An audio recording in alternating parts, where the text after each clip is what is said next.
Hey, what is going on, guys? Welcome back into another video. In this video, guys, I want to go over a few of the raid leaks that we've come across online before the raid actually launches tomorrow. Now, this is going to cover some of the encounters, some of the rumored bosses, and an end cutscene to the actual raid itself. If you guys do not want to be spoiled before the raid, leave now. This is your only warning.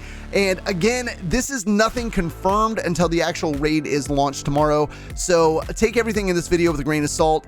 Nothing is confirmed. These are just rumors that I've come across online. Now, before we get into it, if you're enjoying the content on the channel, feel free to hit that thumbs up and sub to the channel, guys. We're over 600 subs on the channel right now, and we're on our way to a goal of 1,000 subs. I cannot thank you guys enough for the amazing support. Now, to start things off, the rumored first encounter is going to be called Grow Seed of Silver Wings. Now, supposedly the encounter is going to start with planting 6 seeds that need to be fertilized, and these are going to be locked behind some doors that you're going to have to utilize a code to get into. Now, as of right now, there are no leaks to let us know what the code is or actually how to solve it.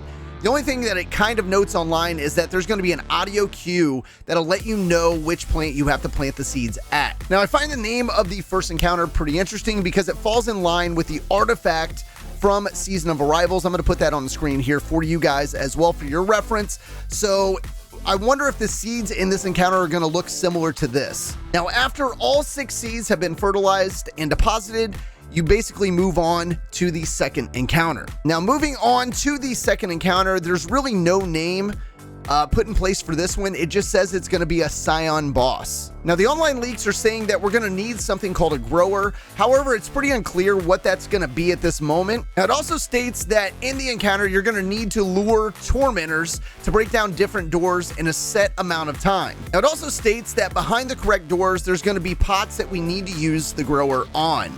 And each time the grower is used, it's going to teleport a couple players to a DPS phase. Now, I'm assuming that this will go on until all 6 players are inside of the DPS arena, but there's really nothing online that's confirming that right now. Now, I'm also assuming that as with every raid DPS phase, we're going to need to do this within a set amount of time. Again, this is just an assumption and going off of what we've done in the past. Now, after all of the DPS phases are complete, the boss is then going to retreat into the next encounter. Now, moving over to the third encounter, this is called Area Defense. Now, the rumor is that this encounter is going to be similar to the third encounter during the Vow raid. Now, during this, we're going to need to carry seeds to specific pots around the map.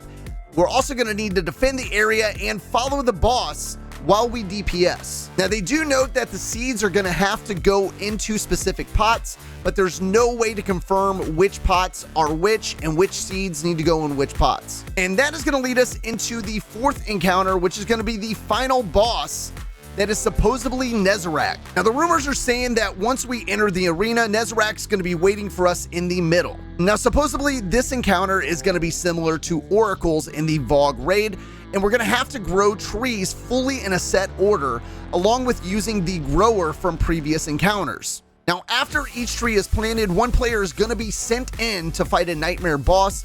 This kind of sounds potentially similar to the Thunderdome in King's Fall. Now, it is noted that there's absolutely no room for failure here. If you die in the Thunderdome, you're going to wipe. Now, if you succeed and the tree is fully grown, it's going to enter us into the DPS phase for Nezarec, and supposedly this phase is supposed to be for 1 minute and 45 seconds, which seems kind of long. I feel like it might be a little bit shorter than this, but again, these are just rumors online. Now, after enough DPS phases, supposedly Nezarec goes into a final stand phase, which is supposed to contain more health than Rolk, and he's also going to do more damage as well. Now, that pretty much covers the entire Root of Nightmares raid in terms of all of the encounters.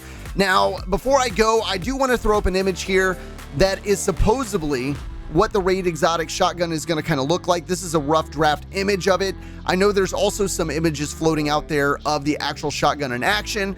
Also, before we go, guys, before we wrap up the actual video, I have the actual end cutscene of the raid itself for you guys to check out if you want to do so. So, guys, thanks again for checking out this video, and I'm going to leave you guys with the end of the raid. I'll see you guys in the next one. While our attention was drawn to Neptune, something wicked stirred in the Witness's pyramid. A life force thought to be lost, unknowingly revived by the Traveler's terraforming power. Its defensive display forever imprinted upon the vessel.